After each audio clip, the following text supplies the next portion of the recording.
I'm absolutely shocked. I'm 4 minutes behind now. It's 9:04. Not good.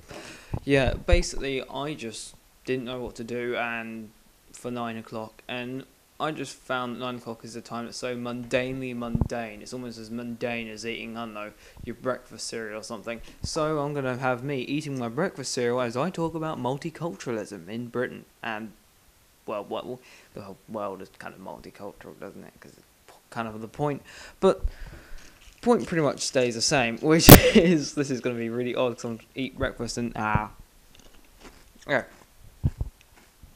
Now, the reason I'm kind of doing this is because there's a lot of row lately, especially with in Britain the coalition government, which is happening around this time because it's obviously July 24th, 2010, not 2011, no 2010. Hooray! And with that. With the elections just gone, there was a whole row about, because we have this show in Britain in which you ask those people questions, basically. Go to loads of politicians and maybe a comedian or an analyst or something like that will sit in a room and they'll have a discussion with loads of audience members asking questions. And recently, well, last year, but still quite recent in fair memory, there was an appearance by Nick Clegg, the member of the BNP, which is the British National Party, which is, well, a racist party. Well, I mean, let's face it, actually I could use some,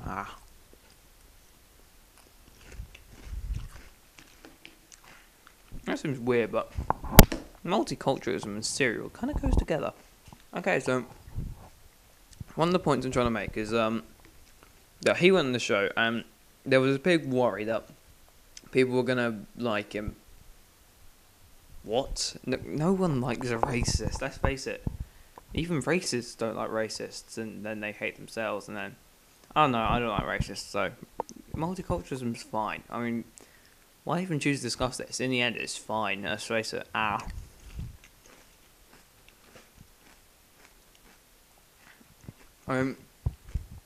Britain's a wonderfully multicultural society. You know, we got lots of different cultures from all around the world. We got, India, Pakistan. We've had, we've had one from Africa. We've had quite a few, and it's amazing to think that people don't seem to get the fact, like, these races, that they're in the same world. They're still human. I mean, come on. I mean, what? So you're worried about what the big thing is, the whole debate about skin colour. I mean, why? It's just skin pigmentation. It's natural biology, for God's sake. Even animals have it. They're racist animals? I don't know. Probably. It'll be really weird, though. But it kind of brings me to this, because think about it. Oh, wait, I need to check the time. Okay. If I move this to the left a bit, gets like angle shot, like. It's kind of like, sort of evil. It's kind of, one of those things where you just eat a bit and just lean into it, like.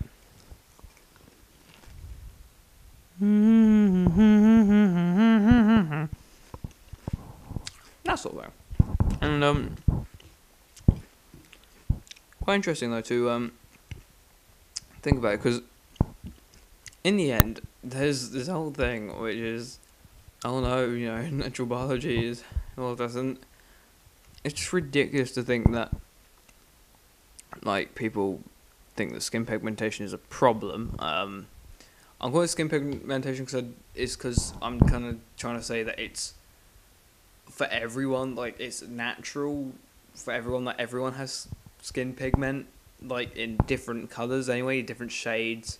So the whole idea of if you're so-called black or so-called white is different. I mean, you're different skin pigmentations anyway. You've got blood vessels, different in the cheeks, so you'll blush more or you'll something like that. And it's just natural biology, which is rather confusing to get a grasp why some people don't seem to like it, because even they're different to everyone else.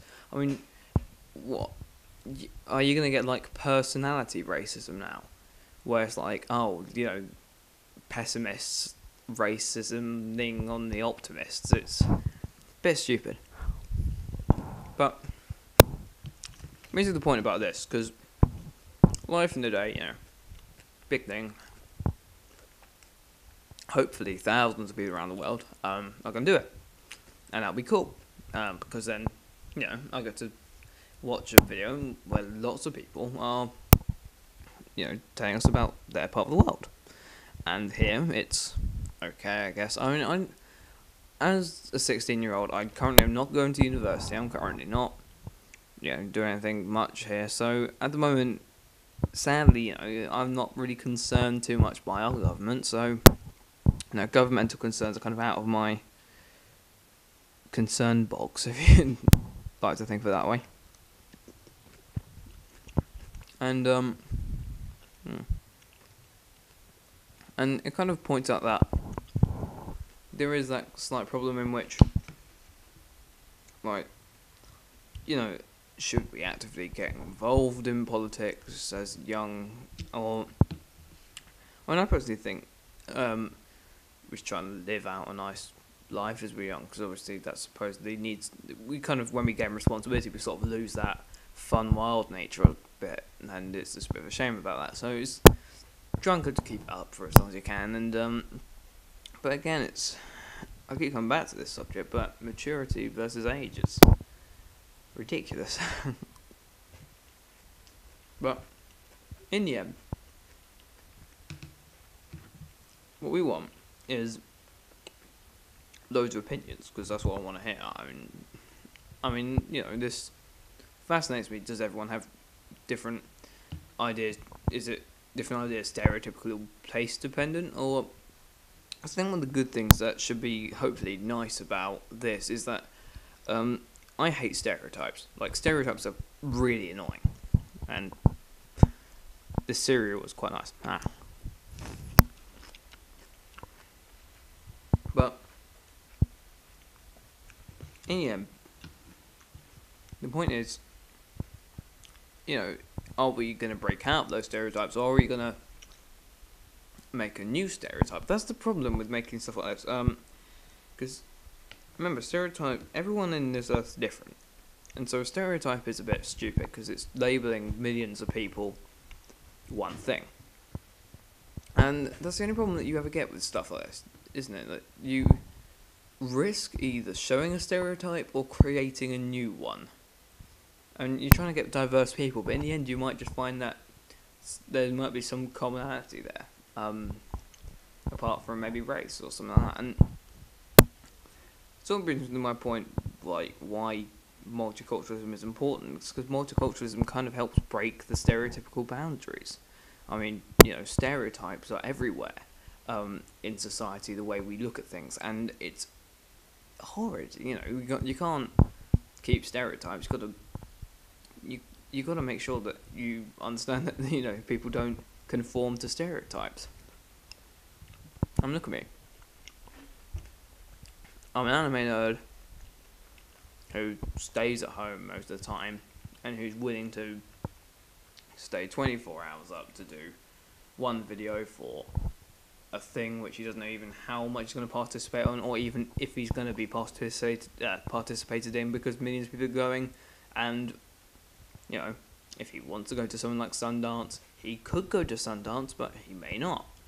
And it kind of goes to the point, why am I doing this? And it begs the question, why not? Why isn't more people doing this? I saw a couple of people on one of my earlier videos. One of them actually did their first ever video. And I absolutely congratulate them for them, and well done to them. It's wonderful to see that they have, and it's because I'm not entirely new to the world of vlogging, as they called it, video vlogging, video blogging, but it kind of comes to the point where, like, is this gonna create a multicultural phenomenon, or is this gonna be a bit different? 'Cause it just depends who's actually sending stuff in. I mean, hopefully it's all over the world. I saw on some of the comments are thinking, you know, can I do it in Spanish? Can I do it in that? And that's wonderful. And actually, I speak a little bit of Chinese, so ni hao. I don't speak that much. Sorry if I've offended every Chinese person by saying it rubbishly. And Orphan doing that wave. I'm sorry. But yeah, the point is, you know, multiculturalism is 100% fine. Anyone who disagrees, I don't know what to say. It's, I don't know. So, there we go, I guess. See you at 10.